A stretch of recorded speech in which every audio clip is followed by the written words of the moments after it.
আর নিজেরাই দেশের জমিদারি দখল দিতে চাচ্ছে। মনে রাখবেন, জুলাইয়ের দুইটা স্লোগান ছিল বড় শক্তিশালী।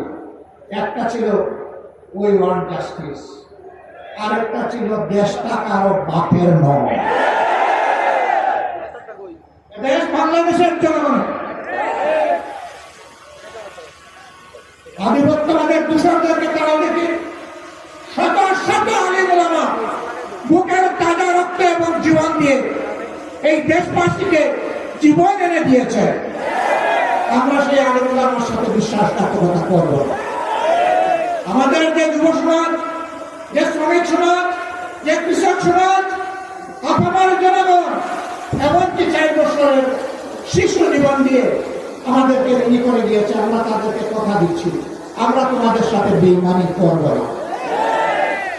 তোমাদের সত্য বাস্তবায়নে আমরা অভিযোগ সামনে এগিয়ে যাব ইনশাআল্লাহ। আমরা গভীরভাবে আস্থাশীল, ইনশাআল্লাহ আমাদের নয়, জনগণের বিজয় হবে ইনশাআল্লাহ। যে সত্তরবার জনগণ ফ্যাসিবাদের বিরুদ্ধে দৃঢ় অবস্থান নিয়েছে গণভোটে হা বলে, সেই জনগণের বিজয় হবে। নতুন করে কেউ ফ্যাসিবাদ কায়েম করতে গেলে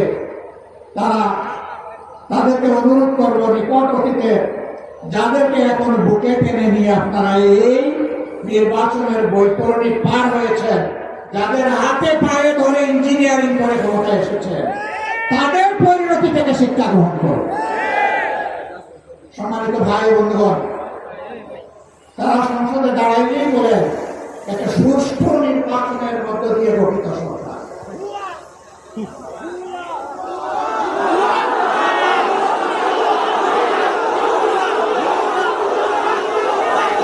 সরকার যদি সুষ্ঠু নির্বাচনেই গঠিত হয়, তাহলে বারবার দাঁড়িয়ে বলতে হয় কেন? মেকিয়াভেলির একটা কথা আছে, তুমি যদি কোনো মিথ্যাকে এস্টাবলিশ করতে পারো, তাহলে একবার বললে হবে না, শতবার বলতে হবে। হ্যাঁ, ইতিমধ্যে রাজশাহীতে দুজন পাওয়া গেছে। একজন সাবেক সরকারের ইন্টারিম গভর্নমেন্টের একজন উপদেষ্টা, তিনি বলেছেন আমরা ওদেরকে মেইন স্ট্রিম হতে দেইনি। ওরা পাওয়ার কথা ছিল 168, আমরা এদেরকে নামিয়ে এনেছি 68। তাইলে তিনি স্বীকার করে নিয়েছেন যে একটা নিরপেক্ষ সরকারের অংশ হয়ে তিনি দেশবাসীর সাথে বিশ্বাসঘাতকতা করেছেন। তিনি বলেন নাই যে আমি নামিয়ে এনেছি, বলেছেন আমরা নামিয়ে এনেছি বহু বছর। তাইলে বাকি বছরগুলো কারা? এদের চেহারাও জাতির সামনে আপনি একটু বলে দেন, একাই দায় নিবেন কেন? আরেকজন সংসদের ভিতরে স্থানীয় সরকার পরিচালনার প্রতিমন্ত্রী, তিনি বলেছেন যুবকরা ছাত্ররা আন্দোলন করে ফ্যাসিবাদের পতন ঘটিয়েছে, আমরাও ছিলাম। তবে ডক্টর মোহাম্মদ ইউনূস ক্যাপ্টেনের হাতে লন্ডনে যে পতাকা দিয়ে এসেছেন, ক্যাপ্টেনের হাতে নাকি ট্রফি দিয়ে এসেছেন। ট্রফি যদি আগেই ক্যাপ্টেনের হাতে চলে যায়, তাহলে এটা ছিল নির্বাচন নামের তামসা।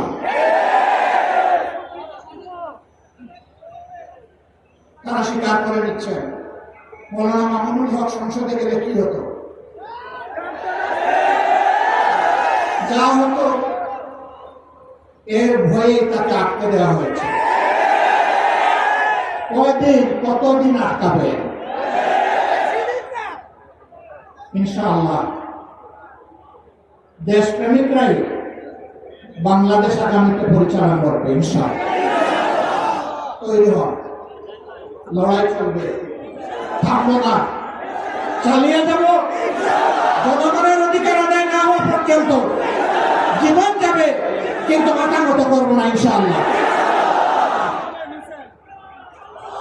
আজকের এই সমাবেশ থেকে আমরা আরেকবার প্রতিজ্ঞা নিলাম, ইনশাআল্লাহ জুলাইকে সম্মান করব, বুকে ধারণ করব, জুলাইয়ের সাথে বেইমানি করবো না। আর জুলাইয়ের সাথে যারা বেইমানি করবে তাদেরকে ছাড় দিয়ে কথা বলা হবে না। বিশেষ করে যুবকদেরকে অনুরোধ করবো, তৈরি হন। কতবার জীবন দেব, দেশের জন্য যতবার প্রয়োজন।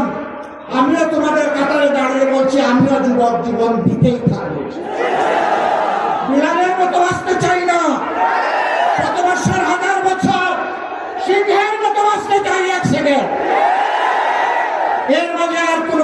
জায়েজ হবে না ইনশাআল্লাহ। আধিপত্যবাদের কোন ষড়যন্ত্র বরদাস্ত করা হবে না, সব কিছুকে ছিন্ন ভিন্ন করে দেওয়া হবে ইনশাআল্লাহ। সবাইকে আবার আরেকটি অনিবার্য লড়াইয়ের জন্য প্রস্তুতি নেওয়ার আহ্বান জানিয়ে আমার বক্তব্য এখানে শেষ করছি। আল্লাহ হাফেজ। বাংলাদেশ জিন্দাবাদ। বাংলাদেশ খেলাফত মজলিস জিন্দাবাদ। আসসালামু আলাইকুম ওয়া রাহমাতুল্লাহ।